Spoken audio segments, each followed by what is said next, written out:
Hi, Guru here. In late January 2003, a new SQL slammer virus spread across the internet. The Bank of America's ATM service crashed, the city of Seattle suffered outages in 911 service, and Continental Airlines had to cancel several flights due to electronic ticketing and check-in errors. The virus caused more than $1 billion in damages before patches and antivirus caught up to the problem. So, who makes these viruses? The person who writes the virus code is called hacker. The term computer hacker first showed up in the mid-1960s.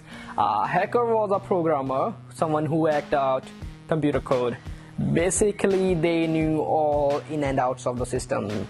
They were the pioneers of computer industry, building everything from small applications to operating systems. In this sense, people like Bill Gates, Steve Jobs, and Steve Wozniak were all hackers. To a hacker, a secure system is like Mount Everest. He or she infiltrates for the sheer challenge. Hackers can also make their fortunes by creating useful programs and applications like Stanford University students Larry Page and Sergey Brin. Page and Brin worked together to create a search engine they eventually named Google. The Code Red and Code Red 2 worms pop up in the summer of 2001. Both worms exploited machines running Windows 2000 and Windows NT. The original Code Red worm initiated a distributed denial of service attack on the White House. That means all the computers infected with the Code Red tried to contact the web servers at the White House at the same time, overloading the machines. The Code Red worm had instructions to do three things. First, replicate itself for the first 20 days of each month. Second, replace web pages on infected servers with a page featuring the message hacked by Chinese. Third, launch a concerted attack on the White House website in an attempt to overwhelm it. I Love You is another virus which appeared in 2000, was even simpler. It contained a piece of code as an attachment. In the case of I Love You virus, the whole thing was human-powered.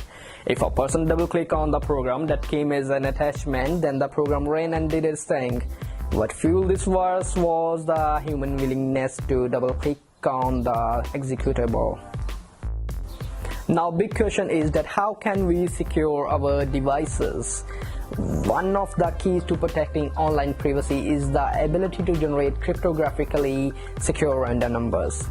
Until now, scientists have struggled to create these random numbers because of one big problem: computers are not random. As Bruno Sanguinetti, a physicist at the University of Geneva in Switzerland, said, it is actually impossible for a computer following a predefined algorithm to generate a truly random number. Even if a programmer does manage to find a way to make a computer produce a random number, this process can then be duplicated by a hacker, which means it is possible for them to crack your code and access your data. But now Bruno Sanguinetti and his team have developed a simple and a cheap quantum random number generator that can spit out 1 megabit of random numbers per second and requires nothing but an old Nokia phone and a laser. The key to this breakthrough is the random nature of light itself. According to quantum mechanics, it is impossible to predict exactly when an atom will emit a particle of light, and over a given amount of time, the exact number of light particles any light source will produce also inherently random. Using a Nokia N9, the researchers shone a laser onto its 8 megapixel camera lens. Because of light's randomness, each pixel of the camera's lens was constantly receiving a different number of light particles, also known as photons. They then converted this varying pixel data into a digital output, resulting in a steady stream of super random numbers.